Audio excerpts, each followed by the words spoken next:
Boa noite. Boa noite. Agora sim. Eu tô devendo esse estudo já faz mais de ano. A última vez que eu era para dar o estudo, eu dei um curso aqui e fui parar no pronto-socorro lá em Caxias com pedra no rim. Passado 3 cirurgias depois daquela ainda que eu tive que fazer, a gente tá de novo. Então, nós não moramos mais no Brasil, nós moramos no Uruguai. Naquela celebração, esse passado um ano, a gente ia falar um pouquinho sobre o que nós íamos fazer. Agora é legal, melhorou, né? Porque daí a gente conta para vocês o que nós estamos fazendo no Uruguai e falar um pouquinho do nosso trabalho e tudo que tem acontecido lá, que tem sido muito interessante. Talvez você não conheça o Uruguai, eu quero falar um pouquinho para você sobre o Uruguai. O Uruguai é o país menos evangelizado da América Latina.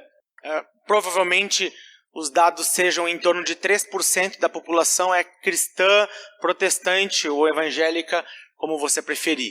42% da população é irreligiosa. O que é uma pessoa irreligiosa? Quando o censo chega na casa dele para perguntar, o mais parecido do censo, qual é a sua religião? Eu não tenho religião. 42% do Uruguai, então, não tem uma religião, não professa uma religião. 20 anos atrás, o Uruguai era de maioria católica, mas passado 20 anos, ele é de maioria de pessoas que não têm uma crença, certo? E desses 17% total da população se define ateu ou agnóstico. Talvez você não conheça o termo agnóstico. Agnóstico é o que diz assim, pode ser até que exista Deus, mas até hoje eu não vi. Então ele não nega a existência de Deus, mas ele não crê em Deus. O irreligioso é aquele que diz assim, não, eu acho que existe, mas eu não tenho uma fé concreta em alguém. No Brasil, esse número ele é menor do que 10%. Só para você comparar um pouquinho, tá? E no Brasil nós somos em torno de 22% de evangélicos no total. Tá? É o 12º no mundo em pessoas sem religião. É o país de vanguarda em políticas liberais. Isso quer dizer o seguinte, que é liberado o consumo e plantio de maconha. Você pode plantar até 6 plantas de maconha na sua casa. Então é liberado o aborto, os direitos transexuais. Então é um país também vanguardista nisso. Quando eu cheguei lá 2 meses atrás, um pouquinho mais na verdade, naquele final de semana eles tinham aprovado uma lei. Então se você tem 18 anos, essa lei já existe, e você quer fazer a mudança de sexo, o governo paga para você, é um direito seu. Se você tem 16 anos, essa lei entrou agora, se você quiser iniciar o tratamento hormonal para preparar você para a mudança de sexo, o governo vai pagar, mas você pode fazer isso sem autorização dos seus pais. Essa foi a lei que foi aprovada agora quando a gente chegou lá. O governo disse, nós não vamos comprar essa briga, vamos a plebiscito. Então, o povo uruguaio pode votar contra ou a favor. 75% de quem votou a favor da lei. Então, é um país com algumas coisas ou com várias coisas bem diferentes. É um Estado laico. O que quer dizer um Estado laico? Quando a gente pensa no Brasil, a gente fala que o Brasil é um Estado laico, não tem uma religião definida. É uma mentira. O Brasil é um país cristão. Você tem no calendário vários feriados cristãos. No Uruguai, como Estado laico, você não tem Natal, é o dia da família. A semana da Páscoa é semana do turismo. Então eles aboliram de todo o calendário. Se você quiser entregar uma Bíblia, você pode fazer isso a 100 metros de uma escola. E se alguém perguntar para ele qual é a sua fé e ele falar que é cristão, ele é processado pela escola e demitido pela escola que ele está. Então lá não é laico, lá é laicista. Um Estado laico, um professor no Brasil, ele pode falar assim, se alguém perguntar para ele qual é a sua fé. Isso é laico. Mas o país tem um pouquinho mais da questão do cristão. Tem um instituto que chama Instituto Gallup, que eles projetam que em 2035, então, o Uruguai vai ser uma maioria de pessoas irreligiosas. No mundo hoje nós temos 8 países que são considerados irreligiosos, ou seja, mais de 50% da população se define sem religião. E em 2035 vai entrar mais 7 países nessa lista e o Uruguai é um deles, sendo o único do hemisfério norte para baixo. Então é o único país desse lado para baixo que é considerado como irreligioso. E no Ocidente não existe um país tão humanista como o Uruguai. E por que a gente foi para lá? Muita oportunidade. Quanto mais pessoas sem religião, quanto mais pessoas sem fé, mais trabalho a gente tem. Então eu estava com pouco trabalho aqui na Serra, a gente foi para lá para achar um pouquinho mais de trabalho, porque tem oportunidade. Há muito tempo eu parei de achar esses números coisa ruim. Um tempo atrás eu achava, meu Deus, não, quanto pior, humanamente falando, mais possibilidades para Deus se manifestar e mudar. Então a gente foi para lá. É um país muito bonito, tem praias muito bonitas, tem campos muito bonitos, mas o povo, ele é um pouco diferente nessa questão, muito diferente nessa questão de contato. Então, um exemplo eu estava falando para o Thiago, para a Gi hoje, se você conversa com alguém, ele é aberto a conversar com você. Na verdade, mais aberto que a gente. Mas se você falar qualquer coisa da vida dele, quanto mais querer falar de Jesus, ele encerra a conversa. Ele não é um povo aberto a relacionamento, ele é aberto a conversas. Eu converso até com o poste lá, todo mundo fala com todo mundo, é fantástico. Mas quando você quer se relacionar, eles não são tão abertos. Tem umas coisas bem interessantes. A gente está fazendo uma série que é da série Ainda Anda. No Uruguai, se você não conhece o Uruguai, tem muito carro velho. Então a gente foi de Brasília para lá, se você não conhece a Brasa, a Poderosa, a Furiosa. Ela está ali fora, a gente foi de Brasília como uma ferramenta também para criar conversas. Então, o Luke e a Brasília basicamente começam todas as conversas da gente. O Luke é o meu filho, aquela figurinha que estava por aqui. Então, eles iniciam basicamente as conversas. Nós somos, a equipe da gente, nós somos em 4. Então, Messias e Eva, e eu e a P, a gente está começando a missão lá, que é a Teach Beyond, que é a missão que eu trabalhava aqui em Gramado. Acho que vocês não vão enxergar, mas eu quero só dar mais um exemplo sobre o Uruguai. O Uruguai agora está no meio de uma eleição. O Frente Ampla, que você conhece como o partido do Mujica, ou Mujica, provavelmente vai perder a eleição, ele está considerando isso.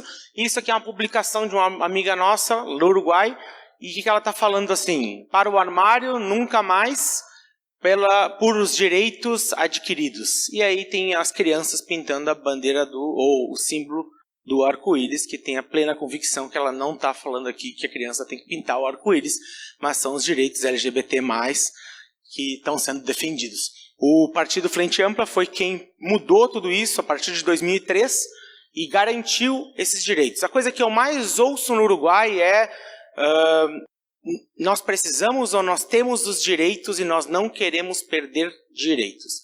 Se você tomou uma decisão por Jesus, eu quero falar que você não tem direito a nada. Essa é a primeira convicção que você tem que ter na sua vida. É o que Deus dá a você. E você tem o direito de adorar a Deus e Deus direciona a sua vida. Se a sua vida é regida por outra coisa que não o livro de Deus, você não está vivendo o que Deus tem de melhor para você. Então, quando nós abrimos mãos dos nossos direitos, nós ganhamos a melhor coisa que nós podemos ter, que é o amor incondicional, obviamente já existente, mas agora manifestado por meio de Cristo na nossa vida, e o direito, então, de amar e encontrar, então, as respostas em Deus. Nós somos um povo que, por abrir mão do nosso direito, nós temos todos os direitos por meio de Cristo. Quando a gente fala sobre isso, ou quando conversa sobre isso, para eles é algo inaceitável. Não posso abrir mão de querer fazer o que eu quero fazer quando eu quero. Então, muitas das nossas conversas rodam em cima disso. Nós rodamos um acampamento desde 3 anos atrás, 2016. Esse foi a 4ª edição lá, com 80 uruguaios. As igrejas, em média, no Uruguai, tem 20, 30 pessoas. Em média, uma igreja tem isso. A igreja da gente tem em torno de 15, 20 pessoas. Aqui a gente participa. E nós estamos fazendo um acampamento, então, com cerca de 80 pessoas. Esse ano foi a 4ª edição dele, sendo que metade desse pessoal não conhece a Jesus. Então, a gente consegue juntar uma galera para ouvir de Jesus por 4 dias lá. E agora começamos uma conferência com pastores e líderes uruguaios. Tivemos cerca de 22 líderes uruguaios lá. E nós estamos, então, lá capacitando esse povo. Esse aqui é um pouquinho do que nós estamos fazendo.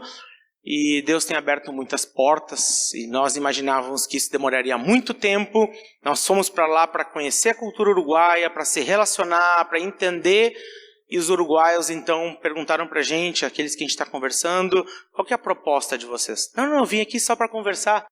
Aí chego com o pastor e falo, não, a gente quer entender vocês. Não, o que vocês vieram fazer?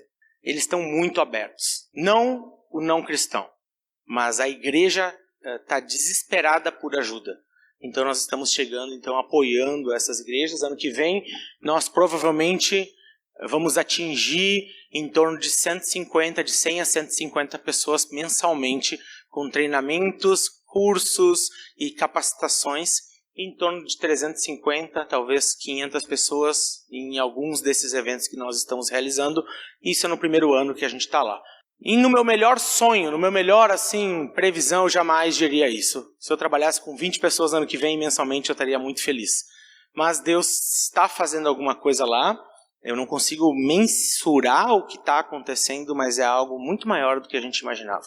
Então nós fomos lá para aprender a língua, se relacionar, conhecer o Uruguai. Quando eu mostrei aquele quadrinho sobre os 5 anos naquela conferência, 2 uruguaios levantaram e tiraram uma foto.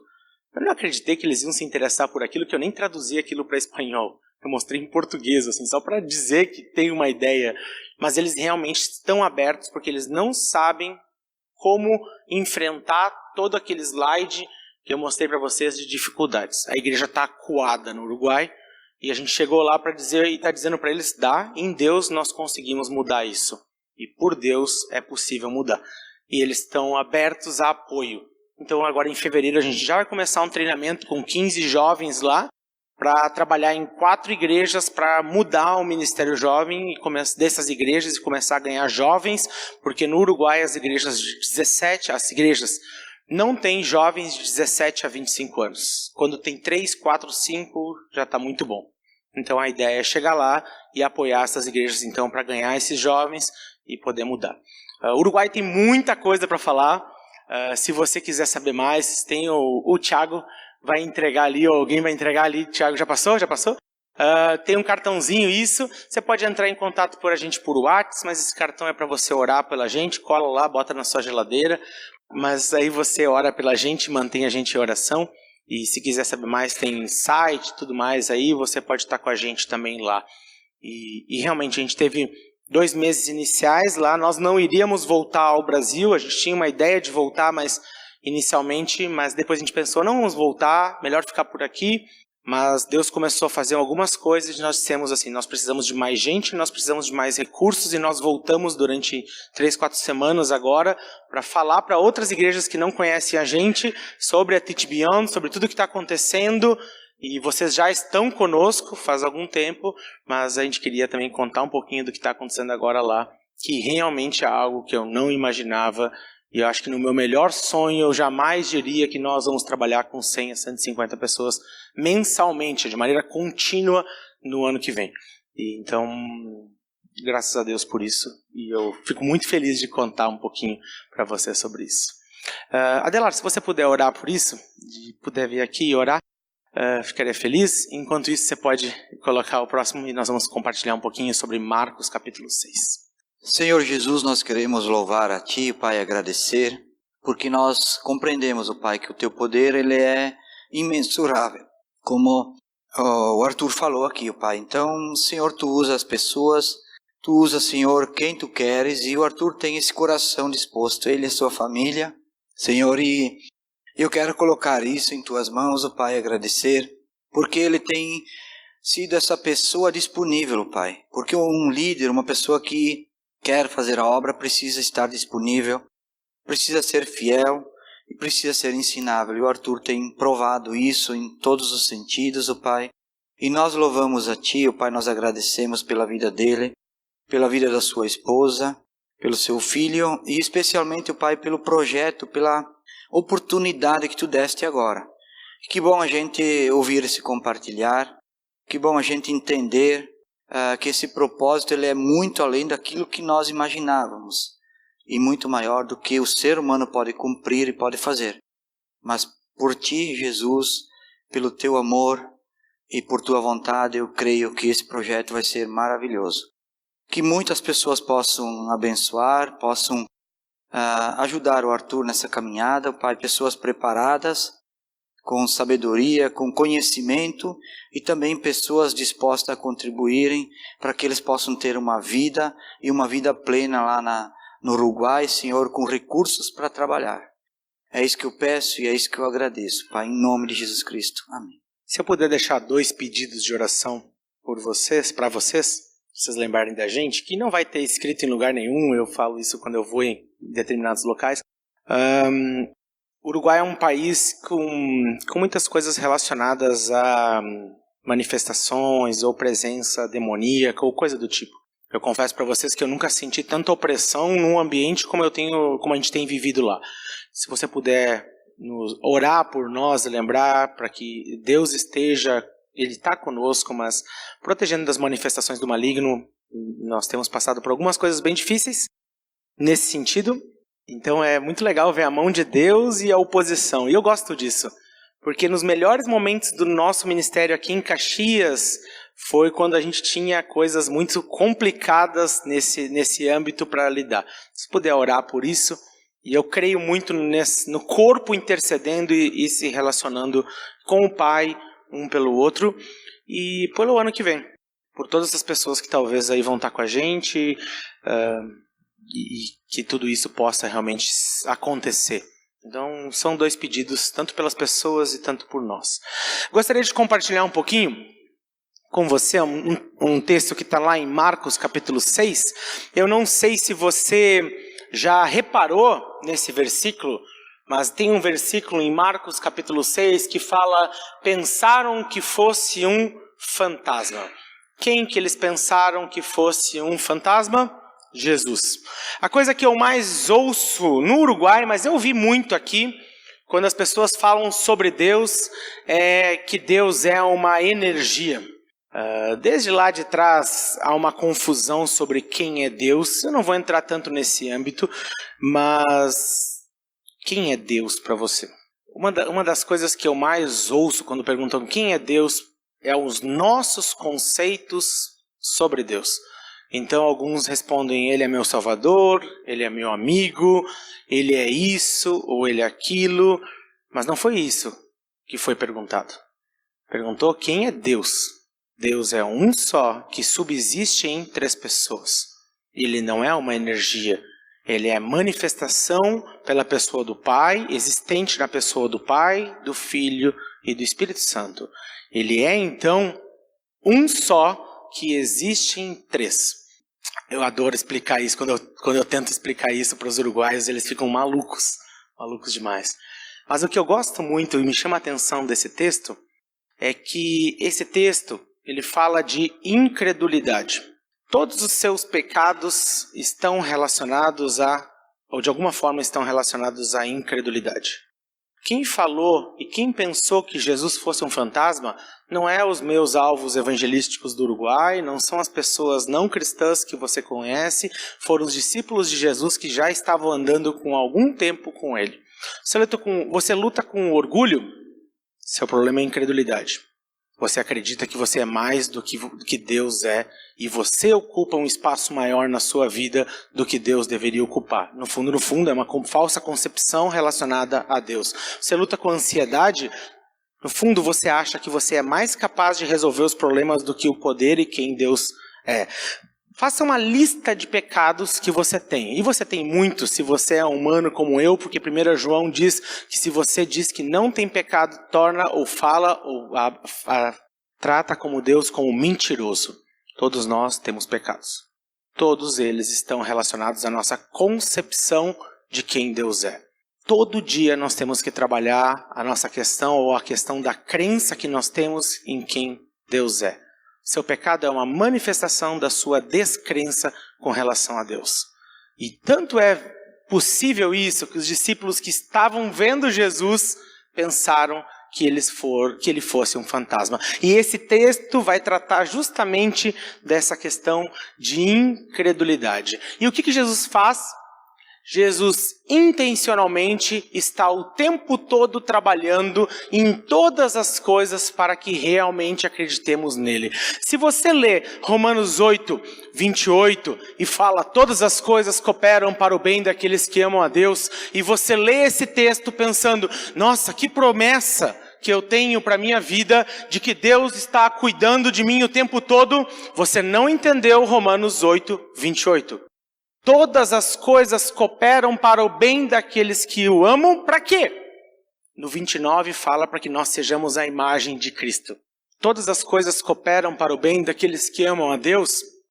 para a transformação. A pessoa que perde um filho, a pessoa que tem uma doença, a pessoa que é levada a um extremo, todas as coisas cooperam para o bem daqueles que amam a Deus. Para quê? Para a transformação.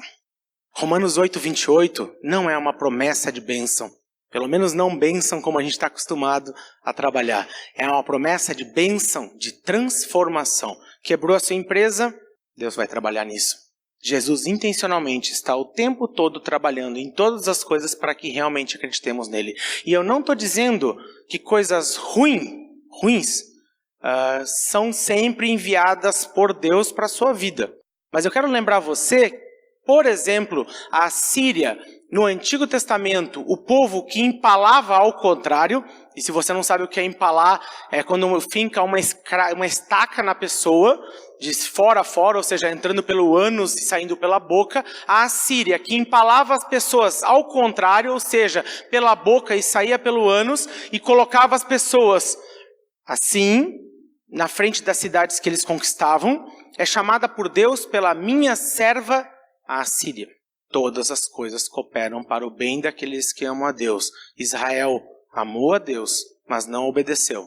E Deus enviou a minha serva, a Assíria. Não era serva porque servia a ele de todo o coração ou amava ele, mas porque fazia a sua vontade. Deus não faz coisas más conosco, mas ele usa povos ímpios, pessoas que não amam e situações más para trabalhar no nosso coração. E ele é, sem dúvida, o melhor de toda a história em transformar o mal em bênção. Deus está cuidando de nós o tempo todo, por todas as coisas que acontecem. Quando a gente ganha um dinheiro, a gente recebe um dinheiro na conta, muitas vezes a gente pensa, nossa, que bênção. Será? É um teste inicialmente. O que você fizer com dinheiro determina se é bênção ou maldição, dependendo de como você usar. Eu estou um exemplo bem extremo. Se receber R$1.000 hoje na conta de um noiado, alguém que usa droga, eu acho que não foi bom para ele. Ele vai consumir esses R$1.000 até onde ele não poder mais naquela droga que ele usou. É teste. Dinheiro, antes de todas as coisas, é teste. Mas quando a gente tem uma doença, dificilmente a gente pensa, nossa, que bênção. Só que às vezes uma doença pode transformar você muito mais do que R$1.000, ou 10.000, ou 100.000 reais na sua conta. Jesus intencionalmente está trabalhando em todas as coisas o tempo todo para que realmente acreditemos neles. Então Deus não só permite certas situações, mas muitas vezes Ele é o arquiteto dessas situações. Eu quero que você pense nos piores momentos da sua vida e como Deus pode ter agido e como Ele pode ainda agir pelas memórias desses piores momentos. Eu sou filho de um pai que muitas vezes foi extremamente agressivo comigo, extremamente. Numa conversa que eu tive com a minha irmã, um ano atrás, mais ou menos, quando no velório do meu avô, eu estava conversando com ela e eu falei assim, Mila, eu me lembro que o pai muitas vezes batia de maneira muito violenta comigo. Eu compartilhei isso. Sabe como é que é velório? A gente fica conversando sobre um monte de coisa, repensa a vida. Todas as coisas cooperam para o bem daqueles que amam a Deus. O velório também é uma ferramenta de Deus para trabalhar na nossa vida. Pensar na morte faz bem às vezes. E ela virou para mim e disse, não, Vini, meu nome é Arthur Vinícius. E minha família só me chama de Vini. Meu pai chegou no dia, meu nome era para ser Vinícius. Meu pai queria Arthur, o homem é que registra, né? Então eu sou Arthur Vinícius. Ela olhou para mim e disse, não, Vini, o pai não te batia, o pai te espancava. Quando eu ouvi isso, sabe quando tu sabe o que aconteceu, mas quando alguém fala contigo sobre aquela situação, tem que processar. O que eu lembro na sequência? Todas as coisas cooperam. Deus ativamente estava presente em todas essas coisas. Não só Ele me colocou nessa família. Deus é o arquiteto. E eu não estou dizendo que Ele deseja um pai que me espancasse, mas que Ele, sabendo disso, não me tirou dessa família. E ativamente trabalhou na minha vida com todas essas coisas. E hoje, graças a Deus, que eu passei por isso, porque essas situações moldaram a pessoa que eu sou ali na frente. E quem tu é, Arthur? Em primeiro momento, eu sou um pecador, safado, miserável que odeia a Deus. E ao longo do tempo, Deus vai trabalhando na minha vida para que eu me torne alguém que ama a Ele. E eu não estou dizendo que Deus agora, todas as coisas ruins que acontecem foram enviadas por Deus. Mas eu estou dizendo que todas as coisas ruins que aconteceram na sua vida e que vão acontecer, têm e estão debaixo dos decretos de Deus. E se alguma coisa aconteceu, é porque Deus decretou. Ele permitiu. Quando Ele permite, Ele decreta. Deus é soberano e nada sai do seu controle. E eu não estou dizendo que Ele manda todas as coisas ruins. Mas Ele enviou a Síria para Israel e enviou a Babilônia para a Judéia. Ele trabalha. E eu quero mostrar para vocês em Marcos 6 que Ele ativamente está trabalhando em nossas vidas e vai moldando. Lá em Marcos 6, e você tem que lembrar só uma coisinha antes disso, lá em Marcos 6, esse texto que vai começar ali no versículo 45, é logo depois de um evento, a multiplicação dos pães. Nessa multiplicação dos pães, porque tem duas multiplicações dos pães, nessa multiplicação dos pães, Jesus pergunta aos discípulos como que eles iam alimentar aquela multidão. E os discípulos dão uma resposta humana. Manda eles para casa, ainda tem tempo de eles chegarem até a casa. Eles têm 2 peixinhos e 5 pães. No final dessa multiplicação, eu não sei quanto você já reparou nisso, mas todos os discípulos voltaram com 12 cestos cheios de pedaços de pão e de peixe. Quantos discípulos são? Quantos discípulos são? Quantos cestos tem? A Bíblia sempre está te explicando o que está acontecendo. É só dar uma olhadinha na história, na narrativa, e ela tem detalhes. Os discípulos não acreditaram que Jesus podia alimentar essa multidão. Então tá, cada um deles volta com um cesto cheio de sobras. Jesus não sabe contar? Jesus não é Deus soberano sobre todas as coisas e agora não sabe quanto que a multidão vai comer? Ele sabe. Mas o papo dele não é só com a multidão. O papo dele é com a incredulidade desses discípulos. E o que ele faz? Volta com um cestinho, meu querido. E cada um deles volta com um cestinho de pão, cada um deles. O texto que nós vamos trabalhar agora vai falar que eles não acreditavam. Então eu não estou falando algo além das escrituras, eu estou só antecipando e linkando, conectando o texto que a gente vai trabalhar com o fato que estava um pouquinho mais à frente. Lá no versículo 45 até o 47, eu sempre boto aí, mas você pode acompanhar na sua Bíblia. Logo em seguida, Jesus insistiu com os discípulos para que entrassem no barco e fosse adiante dele para Betsaida. Eles iam atravessar o mar e ele diz, vão à frente, vão à frente. Lembra que eu coloquei para vocês? Jesus e Deus é o arquiteto das situações. O texto agora, isso a Bíblia faz muito, ela está te explicando o que Deus está fazendo. E ele começa te explicando dizendo, Jesus insistiu para que eles fossem à frente. Esse texto vai ser repetido lá em Mateus. Lá em Mateus a ênfase é um pouquinho diferente e fala muito de Pedro. Mas aqui não interessa tanto Pedro. E aí eles têm um relato um pouquinho diferente. Se você não notou e deve ter notado isso, essas manifestações diferentes nos evangelhos, nunca pense que isso é um erro. Porque todos nós, se um dia parássemos e falássemos sobre essa noite, falaríamos dela de maneira diferente. E por isso que ela seria verdade. Porque todos vocês estão num ângulo diferente, vendo, ouvindo, participando do mesmo evento. E você tem coisas na sua vida que estão acontecendo hoje que é totalmente diferente da outra pessoa. E a mesma mensagem, o mesmo texto, quando você ouve, vem à tona coisas diferentes. Falei agora há pouco sobre pecado, histórias, piores coisas que aconteceram na sua vida. Se nós tivermos 50, 100 pessoas aqui, todas elas serão diferentes uma da outra. Então, os relatos sobre algum evento sempre são diferentes. E é por isso que torna ele real. Sempre que uma história é igualzinha à outra e todo mundo contasse exatamente letra por letra, isso tem que saber uma coisa, foi ensaiado. Porque é impossível nós relatarmos um fato, e lembrando que os evangelhos foram escritos anos depois, e todos eles serem igualzinhos. Então quando alguém falar para você sobre erro na Bíblia, não é. Isso prova a veracidade das escrituras, porque não há contradição nos eventos. Há complementação das histórias. Então, quando eles contam essa história, no outro versículo, a ênfase está em Pedro. O público era judeu. Pedro, sem dúvida, era reconhecido por um judeu como um líder importante e então o autor fala sobre isso. Marcos escolhe não falar sobre Pedro, mas quem escreve Pedro? João Marcos, aquele que é refutado e largado por Paulo naquela briga entre Paulo e Barnabé. Mas quem escreve o Evangelho de Marcos, apesar de ser Marcos, foi Pedro. Pedro, então, influenciou Marcos na escrita do seu Evangelho e ele não cita, então, e não fala sobre Pedro.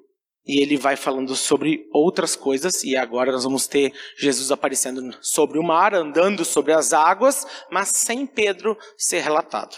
Logo em seguida, Jesus insistiu aos discípulos para que entrassem no barco e fossem adiante dele para Betsaida, enquanto ele despedia da multidão. Tendo despedido, subiu ao monte para orar. Alguns tentam insistir que Jesus necessita orar. Jesus não necessita orar. Jesus é Deus em plena comunhão com o Pai e com o Espírito o tempo todo. Ele não precisa orar. Jesus ora para que nós tenhamos um exemplo de um homem que constituiu uma caminhada perfeita em oração. Jesus está criando um modelo sustentável para que nós pudéssemos seguir a Ele. Porque se você não orar, você não tem uma vida sustentável. Então Jesus, sendo um modelo de homem perfeito, ele ora. Isso aqui, versículo 46, é uma demonstração do amor de Jesus para com você, para comigo. Uma demonstração de um modelo sustentável. Ao anoitecer, e agora é importante você lembrar daquela história dos detalhes do texto. Ao anoitecer, isso quer dizer por volta das 5, 6 horas da tarde. Estava no meio do mar, o barco estava no meio do mar e Jesus se achava sozinho em terra. Ele viu os discípulos remando com dificuldade. Quando? Ao anoitecer, 5, 6 horas da tarde. Porque o vento soprava contra eles. Alta da madrugada, ele está usando uma maneira de contar o tempo normal no tempo romano. Então, dentro das guardas romanas, esse era o último momento onde a guarda ficava ativa. Alta da madrugada quer dizer 3 às 6 da manhã. Que horas começou isso? 5 horas, 6 horas da tarde. Alta da madrugada, 3 ou 6 da manhã, em 3 e 6 da manhã, Jesus dirigiu-se a eles. Às vezes a gente pergunta, por que Deus? Eu estou passando por isso.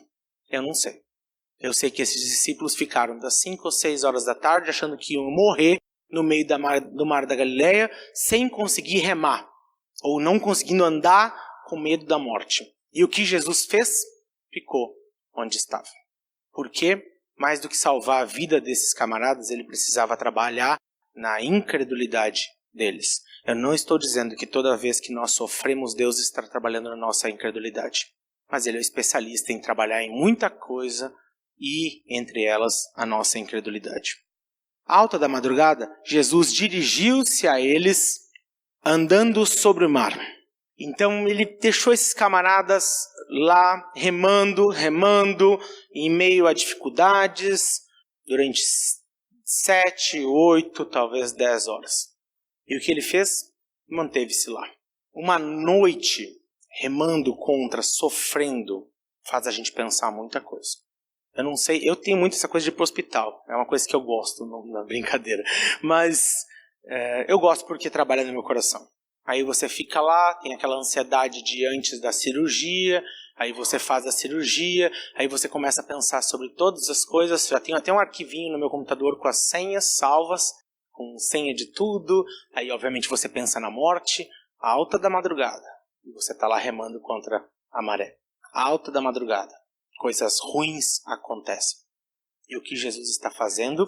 Às vezes, ele pode estar da mesma maneira como ele está aqui. Parado. Olhando para você.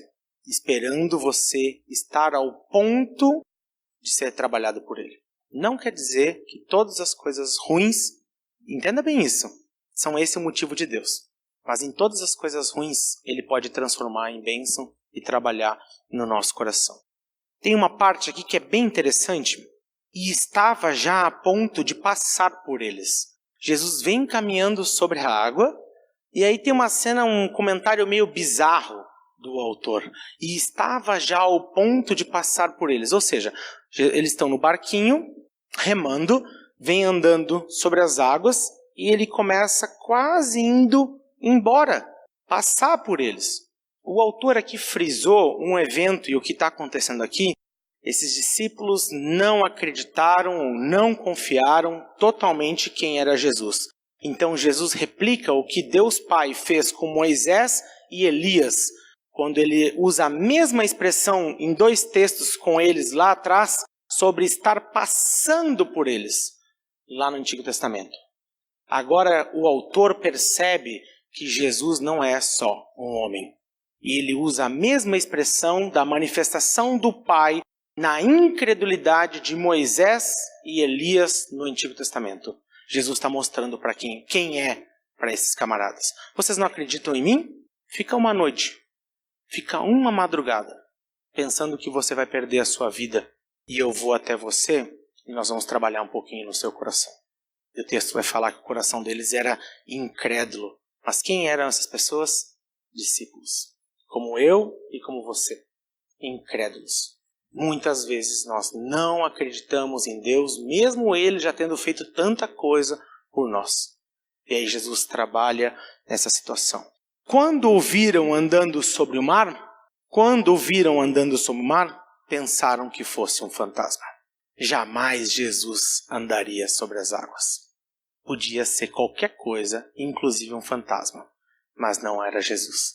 Jesus intencionalmente está o tempo todo trabalhando em todas as coisas para que realmente acreditemos nele. Quando o viram andando sobre o mar, pensaram que fosse um fantasma e então gritaram. Tem noites que a gente tem vontade de gritar. E sabe quem pode estar deixando você gritar? Jesus. Jesus não é o camarada, amigo, irmão, que faz tudo o que a gente quer quando a gente quer.